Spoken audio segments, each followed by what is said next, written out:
राणी सकाळी दचकून उठली तेव्हा अगोदर उठून तिने स्वतःला तपासलं. तिथे काही ओलं नसून सगळं सुकं होतं, पण तरी तिची कंबर का दुखत होती. ती एकदम दाटल्या गळ्यानं म्हणाली, सातमाईंनो, मला दिवस जाऊ द्या, मी तुम्हाला पुरणपोळीचं जेवण घालीन. आणि नंतर राणी आपल्या नित्य कामाला लागली. त्यापूर्वी तिने अन्नीला उठवून वर पलंगावर झोपवून त्याचा लेंगा चढवून ती खोलीबाहेर आली होती, तेव्हा अचानक तिचं डोकं जरा गरगरलं होतं, पण तिने तिथं लक्ष नाही दिलं. पण दात घासताना मात्र तिला भडभडून उलटी झाली होती. तेव्हा तिला वाटलं कदाचित पुरणपोळीवर मटणवड्याचं जेवण जेवल्यामुळे अजीर्ण होऊन अशी उलटी झालेली असावी. राणी नंतर चुलीजवळ असताना परसूनं दुधाचा हंडा आणून चुलीजवळ ठेवला आणि तिला मानेनंच काय झालं म्हणून विचारलं. तसं तिनं काही नाही अशा अर्थानं मान हलवली आणि परसू घाईघाईत बाहेर गेला. तेव्हा कालच्या जागरणानं इंदू आजी अजून झोपून होत्या आणि दाजी काका ख्या ख्या करत खोकत झोपाळ्यावर बसलेले होते. राणीनं भराभरा आलं घालून चहा केला, लगेच दाजी काकांना नेऊन दिला. तेव्हा तिने परसूला मागील दारी बोलवून तांब्याभर गरम दूध देऊन नंतर चहा दिला. परसू आणि राणी दाजीच्या वाड्यात असले की एकमेकांशी अजिबात बोलत नसत. त्यावेळी त्यांचं फक्त एक गडी आणि मालकीण एवढंच नातं असे, पण रानफुलांच्या मळ्यात ती दोघं भेटली की नंतर अगदी भरभरून एकमेकांशी बोलत एका पतीपत्नीच्या नात्यानं बसत असत. त्या सकाळी इंदू आजी धडपडत उठल्या आणि अगोदर अन्नीच्या खोलीत गेल्या तर अन्नी अजून झोपला होता. त्यांनी पाहिलं त्याच्या अंगावर तो लेंगा घातलेला होता. तशा इंदू आजी स्वतःशी हसल्या. तेव्हाच त्यांना आठवलं की आज राणीचा बाजूला बसायचा दिवस आहे. तेव्हा ती चुलीकडे एका बाजूला बसली आहे हे बघण्यासाठी इंदू आजी घाईघाईत माझघरात गेल्या आणि बघत राहिल्या. राणी चुलीकडे न्याहारीची तयारी करत बसलेली होती. आता कधीकधी एखादीची पाळी पुढे मागे होते हे इंदू आजींनाही माहिती असल्यामुळे त्यावेळी त्या राणीला काही बोलल्या नव्हत्या. तरी मनातनं इंदू आजी आपल्या राणीला असं चुलीकडे बसलेलं बघून खूपच सुखावलेल्या होत्या. त्या मनात म्हणाल्या, सातमाईंनो, राणीला असंच माझ्या चुलीकडे बसू द्या, माझ्या अन्नीला लवकर बरं करा. नंतर असे 4-5 दिवस गेले, 8 दिवस गेले. शेवटी तो महिना संपून गेला आणि वाड्याला कळलं की राणीला दिवस गेलेले आहेत. या दिवसात स्वतः इंदू आजींनी ती खोटं बोलत नाही हे पाहायला तिला तपासलं होतं आणि नंतर त्यांना स्वर्ग 2 बोटं उरलेला होता. राणीला तेव्हा कळालं की आपल्याला खरंच दिवस गेलेत. तेव्हा तिला इतका आनंद झाला होता. त्या दिवशी ती रानफुलांच्या मळ्यात परसूचे पाय धरून उकसाबुकशी रडली होती आणि परसूने तिला उठवून घट्ट आपल्या हृदयाशी धरलं होतं. ती नंतर रानफुलांच्या मळ्यातनं वाड्यात आली तेव्हा तिची म्हातारी अन्नीला परसाकडे घेऊन रानाकडे निघालेली होती. तेव्हा राणीनं अन्नीकडं बघितलं. त्यावेळी त्याचा तो अर्धवट सुटलेला लेंगा, डोळ्यात जमलेली चिलटं आणि अर्धवट उघड्या तोंडातून गळणारी लाळेची धार आणि तो नाकातला शेंबूड, त्याचा अगदी अवतार झालेला होता. राणीला एकदम त्याची भयंकर किळस आली आणि त्या भरात तिला भडभडून उलटी झाली. आणि तेव्हाच ते भयंकर महाभारत घडलं. त्यावेळी इंदू आजी तिला म्हणतच होत्या की राणी, आज आपण शिरगुप्पीच्या डॉक्टरकडे जाऊन तुला तपासून घ्यायचे बरं का. आणि हे बोलता बोलता त्यांचं लक्ष राणीच्या गळ्याकडे गेलं. तशा त्या किंचाळल्या की राणी, माझी ती 3 तोळ्यांची बोरमाळ कुठं आहे. ते ऐकताच राणी एकदम रडत म्हणाली, आजी, ती बोरमाळ हरवली. हे ऐकून इंदू आजी काही न उमजून तिच्याकडे बघत राहिल्या. त्यांना खरंच वाटेना, आपल्या माहेरची ती 3 तोळ्यांची बोरमाळ हरवून 2 दिडक्या सांडल्यासारखी राणी सांगतीये. पण लगेच भानावर येऊन त्या अगोदर चुलीकडे धावून चुलीतलं जळतं लाकूड काढून आता त्या राणीला मारणार. तेव्हा राणी ओरडली, आजी, मला मारा, पण हळू मारा, नाही तर तुमच्या नातवाला लागेल. आणि झालं. इंदू आजीचा हात वरच्यावर थबकला. नंतर त्या एकदम आपला हात खाली घेत म्हणाल्या, काय म्हणालीस. राणी म्हणाली, आजी, मी ती बोरमाळ हरवली म्हणून मला मारा, पण पोटावर मारू नका, तिथे तुमचा लहानगा अन्नी झोपलाय. हे ऐकताच इंदू आजींनी अतिशय हेलावून ते लाकूड पुन्हा चुलीत फेकलं आणि राणीला जवळ घेऊन त्या रडायलाच लागल्या. आपल्या आईचं ओरडणं रडणं ऐकून दाजी काका धावत माझघरात आले. पाहता आता त्यांची आई राणीला जवळ घेऊन रडत होती. आत आलेल्या आपल्या पोराला इंदू आजी म्हणाल्या, दाज्या पळ, परसूला बैलगाडी झोपायला सांग, आपण आत्ताच डॉक्टरकडे जाऊन खात्री करून घेऊ. दाजी काका म्हणाले, आये जर राणी सांगतीये तर ते खरंच असणार, त्यासाठी आपण डॉक्टरकडे कशाला जायचं. तशा इंदू आजी म्हणाल्या, पोरा एखादा महिना वर चढतो म्हणून मला खात्री करून घ्यायची आहे. हे बघ ते तुला नाही कळणार, पण मी परसू राणीला घेतो, शिरगुप्पीला जातो, तू अन्नी बरोबर इथं थांब. त्या सकाळीच राणी, इंदू आजी आणि परसू शिरगुप्पीला निघाले. तेव्हा परसूनं राणीकडे बघून आपलं डोकं हलवलं होतं, तरी राणीच्या छातीत धडधड होत होती. बैलगाडीतून जाताना ती सतत सातमाईंचं नाव घेत होती. कधीकधी अति मनस्तापामुळे पाळी फार उशिरा येते आणि तिने तर ह्या अन्नीच्या पोरासाठी फार मनस्ताप भोगला होता. राणी ह्या उलटसुलट विचारात असताना परसूसुद्धा फार अस्वस्थ होता. इथे राणी, इंदू आजी आणि परसू दवाखान्यात पोचल्यावर डॉक्टरांनी राणीला व्यवस्थित तपासलं आणि ते इंदू आजीकडे वळून म्हणाले, आजीबाई अभिनंदन, लवकरच तुमचा नातू येणार आहे. डॉक्टरांचं ते बोलणं ऐकताच इंदू आजी मटकन खालीच बसल्या होत्या. आज अनेक वर्षांपासून त्यांनी ते उरी बाळगलेलं सुंदर स्वप्न प्रत्यक्षात खरं होणार होतं. तिच्या अन्नीचं पोर येणार होतं. इंदू आजींच्या डोळ्यासमोर तो सगळा भूतकाळ जसाच्या तसा पुन्हा उभा राहिला होता. त्यांची कौशल्या कपाळात ती उंबरट्याची खिळी घुसून अन्नीला सोडून गेली. त्यानंतर त्यांनीच त्याला आपल्या पदराखाली घेऊन वाढवलं होतं. पण त्यांचा अन्नी 1 वर्षाचा असताना त्याला त्या पांढऱ्या कावड्यानं टोचलं आणि नंतर त्या भयंकर आजारात मृत झालेल्या अन्नीला सातमाईंच्या आशीर्वादानं पुन्हा जीवदान मिळालं होतं. तरी त्यावेळी तो श्वास घेऊन परत आला आणि त्या श्वासाबरोबर हे पांगळे पण घेऊन आला होता. त्यांचा तो अन्नी कसाही असला तरी त्याचं ते जिवंत अस्तित्व त्यांनी आनंदानं स्वीकारलं होतं. त्या जिवंत अस्तित्वाची किंमत शून्य आहे हे त्यांना माहिती होतं, तरी त्या त्याला कायमचं आपल्यापासून कधीच दूर करू शकल्या नसत्या. नंतर त्यांनी ते त्यांच्या अन्नीचं वेडंवाकडं अस्तित्व पुन्हा आपल्या पदरात घेतलं होतं आणि आत्ता त्यांच्या त्या सगळ्या मेहनतीचं, त्यागाचं फळ अन्नीनी त्यांच्या पदरात घातलं होतं. इंदू आजी आनंदानं रडायला लागल्या. त्यावेळी राणीला त्या म्हाताऱ्या जीवाची विलक्षण दया येऊन आपण या जीवाला फसवलं याची विलक्षण खंतही वाटली तिला. तशी ती पुढे झाली. इंदू आजीनं उठून म्हणाली, आजी रडू नका, अहो दुःखात रडायचं असतं पण सुखात हसायचं असतं आणि आता आपण फक्त हसायचं आहे. इंदू आजी डोळे पुसत म्हणाल्या, राणी मी या दिवसाची वाट बघत होते. आता आपला पवाराचा वाडा नेहमी हसत राहील. चल परसूला सांगून खरेदी करायची आहे. नंतर डॉक्टरांचे आभार मानून तिथले पैसे भरून इंदू आजी हसत हसत बाहेर आल्या. परसूला म्हणाल्या, चल परसू म्हाळसादेवीच्या मंदिरात जाऊन नारळ फोडूया. अरे पोरा, आपला अन्य बाप होणार आहे. परसूचा हात मायेनं धरून त्या म्हणाल्या, पोरा आता तू काका होणार, आता आपला वाडा भरणार, आता आपला अन्नी बरा होणार. तशी परसूनं फक्त मान हलवून नंतर राणीकडे बघून मान खाली घातली. अचानक परसूला फार दुःख झालं होतं. त्याचं पोर ह्या जगात येणार होतं ते अन्नीचं नाव लावून आणि तो फक्त त्या आपल्या पोराला बघत राहणार होता.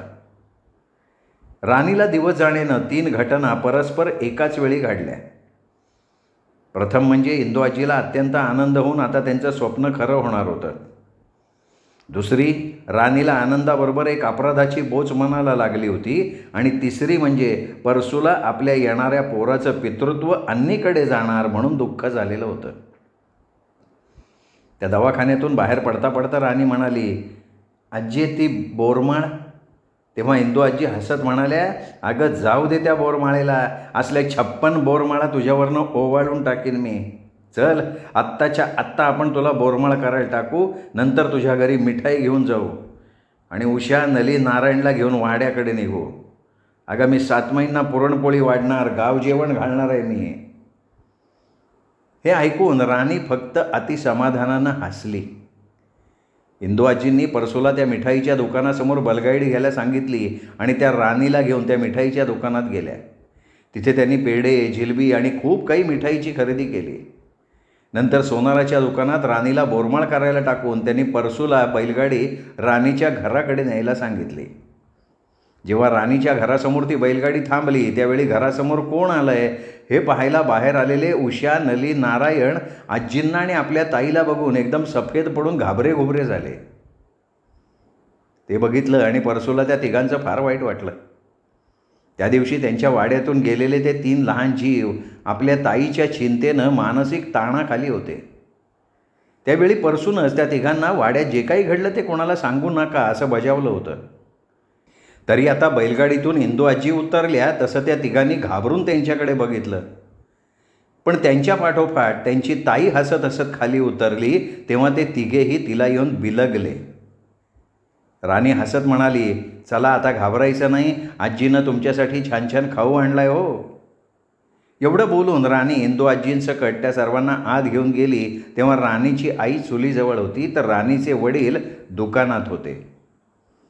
राणीची आई इंदू आजींना बघताच आजींच्या पाया पडल्या आणि म्हणाल्या, आजी एकदम येणं केलं, बसा की. तेव्हा राणीला जाणवलं की आपल्या शहाण्या भावंडांनी घरी काही सांगितलेलं नाही आहे. इकडे इंदू आजी बसत म्हणाल्या, जा नारायणा, पोरा तुझ्या बाबांना म्हणावं जरा वेळ दुकान बंद करून या, महत्त्वाचं बोलायचं आहे. तसा लगेच नारायण आपल्या वडिलांना बोलवण्यासाठी दुकानाकडे निघाला तेव्हा परसू त्याला म्हणाला, थांब नारायण, मी आपण येतो. ते दोघे जात असताना नारायण एकदम परसूचा हात घट्ट धरून म्हणाला, परसू दादा, त्या दिवशी काय झालं होतं? आजी ताईवर रागवली का होती? परसू म्हणाला, आता तो समधा इसरायचा, शाळेमध्ये ध्यान द्या याचा.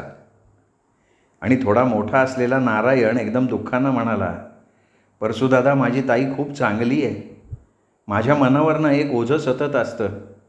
माझ्या ताईनं फक्त आमच्या सुखासाठी अन्नी भाऊजींच्या बरोबर लग्न केलं, त्याची जाणीव आहे मला. तो एकदम परसूकडे बघून म्हणाला, म्हणजे दादा तुम्हाला कळतंय ना मी काय म्हणतोय? नारायणा, अरमाना समजा कळतो या. दादा, त्या दिवशी माझ्या ताईची ती अवस्था बघून मला वाटलं की आपण आत्महत्याच करावी. मी माझ्या ताईला असं दुःखी नाही बघू शकत रे. हे ऐकताच परसू एकदम थबकला होता. खरं तर जेव्हा त्याची आजी दवाखान्यात त्याचा हात घट्ट धरून म्हणाली होती की परसू तू काका होणार, त्या एका वाक्यानं त्याला फार दुःख झालं होतं. त्याचं पोर आता अन्नीचं नाव घेऊन जगात येणार होतं याचं त्याला वाईट वाटत होतं. नंतर त्याला आपण आईपेक्षा प्रिय असलेल्या आपल्या आजीला फसवलं याचंही भयंकर दुःख झालं होतं. खरोखर त्या म्हाताऱ्या जीवाचा तो फार अपराधी होता.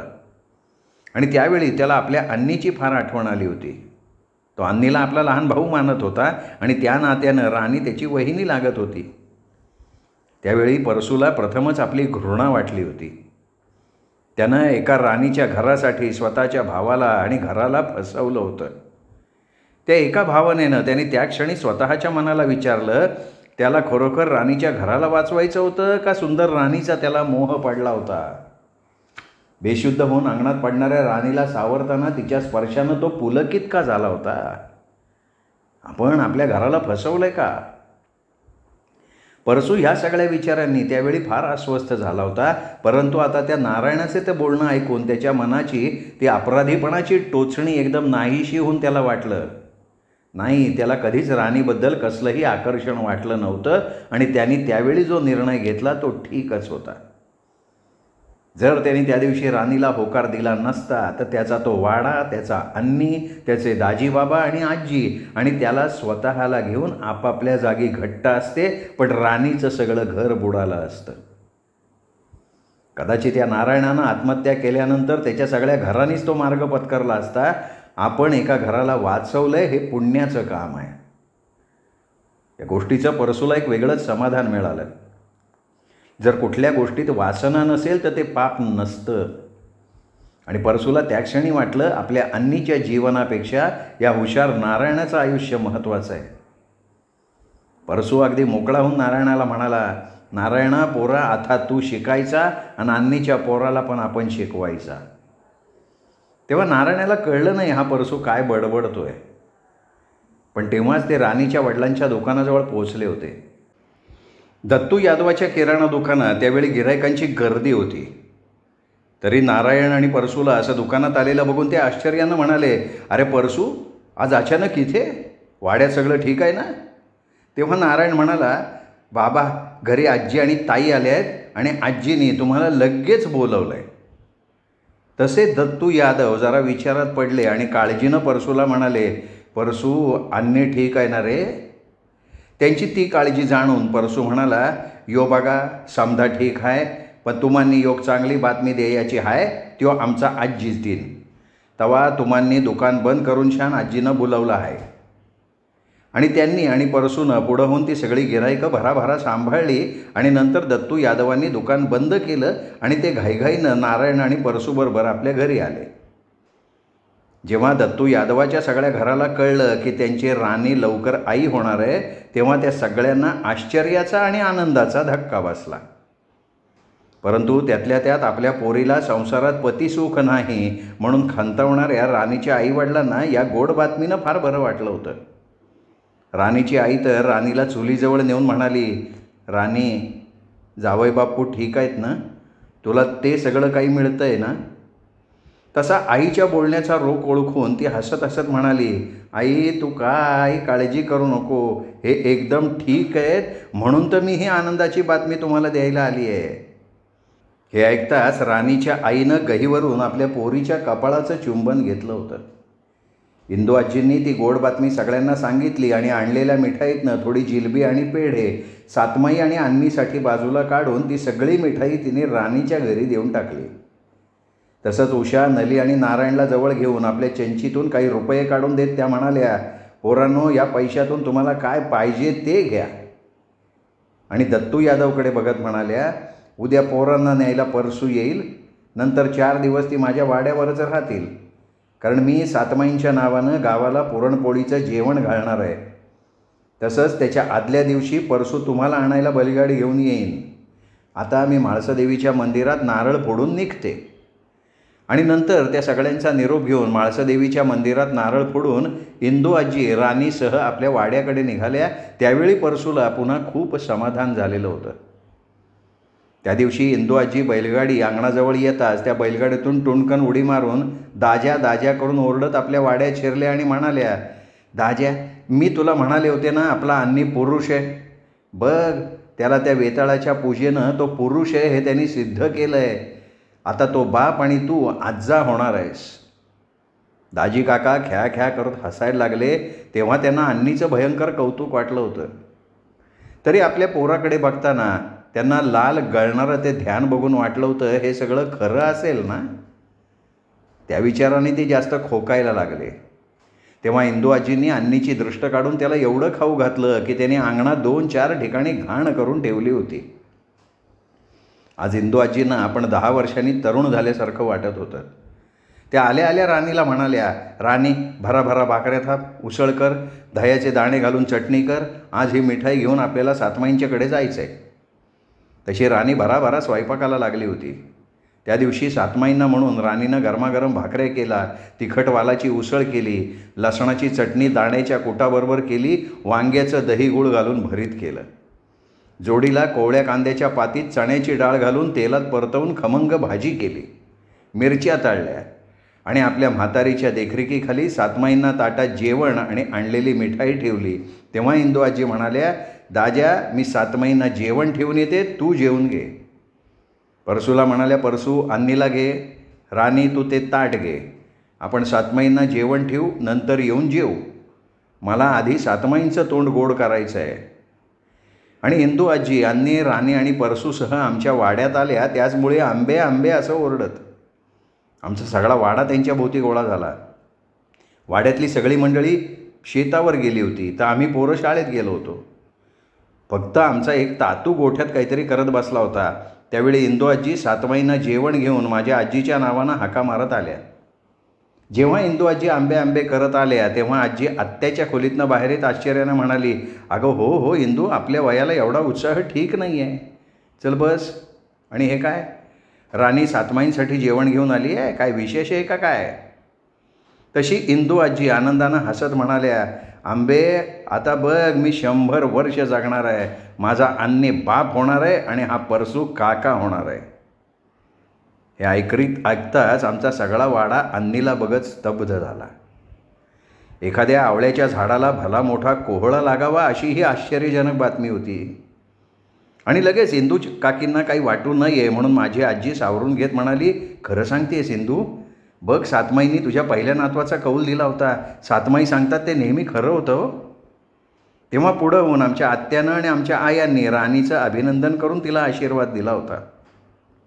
जेव्हा इंदू आजी सातमाईंच्या पारावर गेल्या त्यावेळी गुणा काकू हळूच माझ्या आईला म्हणाल्या, शेवंते, अगं हे म्हणजे कारल्याच्या वेलीवर गुलाब फुलल्यासारखं आहे. तशी माझी आई हलकेच हसत म्हणाली, अगं गुणे, आता पुरुष जातीचा भरवसा कोणी धरावा? तरी झालं ते छान झालं. त्या वेड्या अन्नीला हे काम मात्र छान जमलं. आता त्याचं पोर चांगलं होईल बघ. नंतर त्या सगळ्याजणी तोंडाला पदर लावून हसत बसल्या होत्या. इकडे इंदू आजी, राणी आणि परसूसह सातमाईंच्या पारावर आल्या त्यावेळी अचानक राणी भयंकर घाबरली होती. तिला माहिती होतं त्या देवासमान खोतांच्या सातमाई फार जागृत आहेत आणि आता त्यांच्यापुढे ती आपल्या व्यभिचारी पापाचं ओझं घेऊन उभी होती. तिच्याजवळ परसू अन्नीला घेऊन उभा होता. परसूनं जरी आपल्या पद्धतीप्रमाणे तिच्याशी लग्न केलं होतं तरी जगाच्या आणि देवाब्राह्मणाच्या साक्षीनं ती त्या अन्नी पवारची पत्नी होती. तिचं लग्न झाल्यावरती अन्नीसह ह्या सातमाईंचा आशीर्वाद घ्यायला आली होती आणि आज परसूचं पोर पोटात घेऊन त्या पारावर आली होती. पण हे सगळं का झालं हे ह्या सातमाईंना माहिती असावं ना. अचानक या सर्व भावना वेगानं राणी त्या सातमाईंसमोर पडून रडत म्हणाली, सातमाई, तुम्ही सगळं जाणता, मला फक्त तुमचा आशीर्वाद हवा आहे.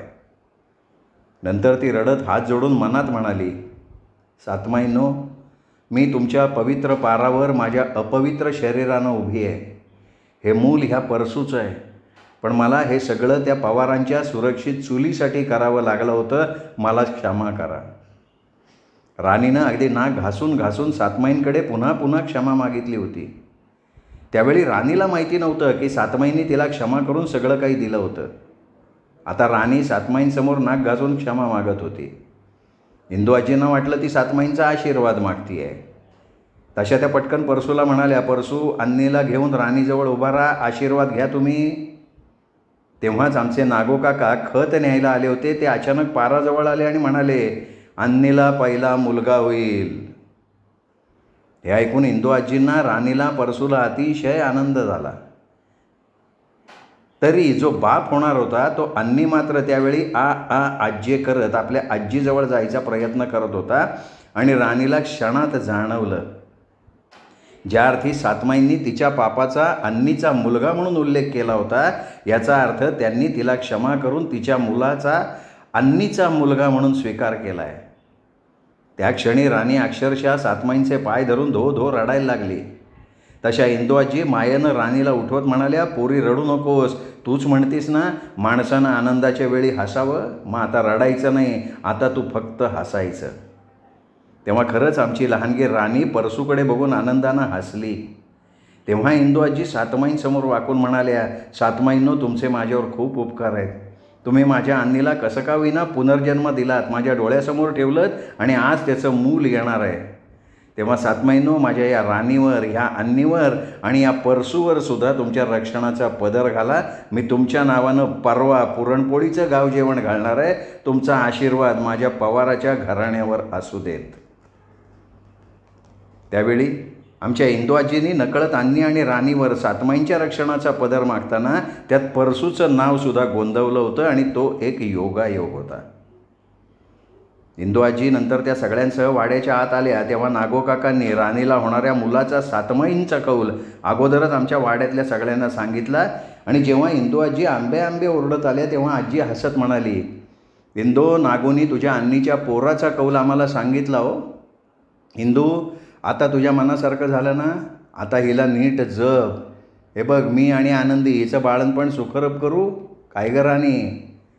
राणींनी पुढे होऊन आजी आणि आनंदी आत्याच्या पायांना स्पर्श केला होता, पण नंतर आजीच काही विचार करून म्हणाली, इंदू, मला वाटतं आपल्या राणीची ही पहिलीच खेप आहे, त्यात ती खूप लहान आहे. तर तू हिचं नाव शिरगुप्पीच्या दवाखान्यात घालून दर महिन्याला तिला तिथे तपासून घे.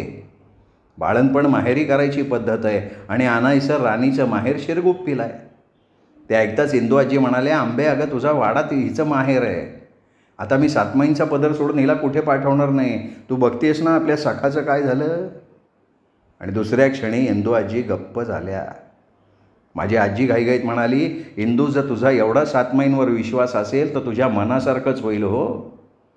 तेव्हा आत्या पुढे झाली, राणीला जवळ घेऊन म्हणाली, राणी, तुला काही आंबट तिखट खावंसं वाटलं तर सरळ इथे यायचं, मी तुला करून घालीन. इंदू आजी म्हणाल्या, राणी जा आज जा, इरलीच्या पाया पड, तिचा आशीर्वाद घे. तशी आमची राणी इरली काकूंच्या माझघरात गेली तर डोळ्याला पदर लावून खाली मान घालून त्या चुलीजवळ बसल्या होत्या. राणी पुढे झाली, इरली काकूंच्या पायाला हात लावून म्हणाली, वहिनी नमस्कार करते. इरली काकू म्हणाल्या, राणी, मी सगळं ऐकलं आहे. तुला दिवस गेलेत ना, आणि सातमाईंनी तुला मुलाचा कौल दिला आहे ना, तर हे बघ राणी, पुढे तुझ्या पोराला कधी आमच्या वाड्यात पोरींबरोबर खेळायला पाठवू नको, नाही तर त्या पोरी तुझ्या पोराला माझ्या सखासारखं त्या कातळावर आपटून ठार मारतील. त्यावेळी राणीला हे ऐकून इतकं कसं तरी झालं, ती लगेच इरली काकूंचा निरोप घेऊन बाहेर आली. काकूचं ते बोलणं ओसरीवर सगळ्यांनी ऐकलं होतं. माझी आजी रागवली आणि म्हणाली, इंदू, हे असं ह्या इरलीचं चालू आहे, वैताग आणला हिने. इंदू आजी समजुतेनं म्हणाल्या, जाऊ दे आंबे, अगं ते एका आईचं दुःख आहे, वेळ आली की विसरेल हळूहळू, दुःख विसरायला वेळ लागतो ना. आजी पुटपुटली, ती विसरेल ग, पण तिचं हे वागणं आम्ही कसं विसरणार, ते देव जाणे. तेवढ्यात माझ्या आईनं सगळ्यांसाठी गुळाचा चहा आणि गोड शेव आणली. तेव्हा इंदू आजी कौतुकानं म्हणाल्या, आंबे, तुझ्या सुना मात्र लाख गुणाच्या आहेत हो. नंतर इंदू आजी आपलं बोळकं तोंड उघडून हसत म्हणाल्या, आंबे, मी उद्या कौसल्याच्या नावानं जेवण करणार आहे, तसंच परवा सातमाईंच्या नावानं पुरणपोळीचं गावजेवण करणार आहे. आता सातमाईंचं गावजेवण म्हणजे 7 पदार्थ चुलीवर शिजवावे लागणार, म्हणून मी कौसल्याचं जेवण उद्या करणार आणि गावजेवण परवा करणार आहे. आमची आजी म्हणाली, चालेल, तरी इंदू, इतक्या घाईघाईनं जेवणं घातली नाहीस तरी चालेल की. तशा इंदू आजी म्हणाल्या, हे बघ आंबे, उद्या कौसल्याचं घरातलं जेवण आणि परवा सातमाईंचं पुरणपोळीचं गावजेवण हे सगळं मी ठरवलं आहे. आणि सातमाईंचं जेवण मला पुरणपोळ्या, खिरी, गोड वडे असे 7 गोड पदार्थांचं घालायचं आहे. त्याची सगळी जबाबदारी मी आनंदी आणि तुझ्या सुनांवर सोपवते. माझ्या राणीला मी काही कामाला लावणार नाही. तसंच आपल्या आत्मानं आणि तुकानं गावात आमंत्रणं द्यायची आहेत. तेव्हा उद्याच कौसल्याच्या जेवणाची तयारी करायला तुझ्या आनंदीला आणि सुनांना पाठव, आणि त्या 2 दिवस आता माझ्याच वाड्यात राहतील. श्रोते हो, सौ आयडा बॅरेटो लिखित सातमाईंचं रान या कादंबरीच्या प्रकरणातला हा भाग इथेच संपला. या प्रकरणाचा पुढचा भाग उद्या भेटूयात दीपक रेगे कथाकथन चॅनलवर उद्या.